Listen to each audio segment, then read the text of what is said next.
أهلا بكم في الكهرباء الوثائقية. موضوعنا اليوم حساب القاطع الخاص بالكاباستور بانكس. يجب توفر الشروط التالية لكي يتم الحماية اللازمة للكاباستور بانكس.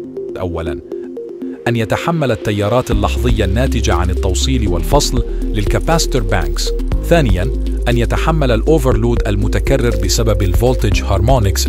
الكاباسيتور بانكس يجب أن تعمل تحت ظروف ثابتة أكبر من قيمة التيار المقنن I-rated بنسبة 30%، وأن يكون هناك تجاوز أو tolerance بزيادة 10% في حال استخدام الكاباسيتور بانكس الأقل من 100 كيلو فاراد، وزيادة 5% في حال استخدام الكاباسيتور بانكس الأكبر من 100 كيلو فاراد.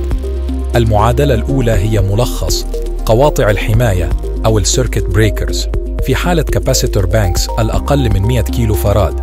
المعادلة الثانية هي ملخص قواطع الحماية أو السيركت بريكرز في حال الكاباسيتور بانكس الأكبر من 100 كيلو فاراد. الجدول التالي يوضح دراسة على مجموعة الكاباسيتور بانكس داخل برنامج الإيكوديال بمقاسات مختلفة تؤكد نفس النتائج الموجودة في المواصفات الدولية للIEC. لمزيد من فيديوهات الكهرباء الوثائقية تابعونا على ملتقى مهندسين الكهرباء واليوتيوب. اضغط سبسكرايب ليصلك كل جديد.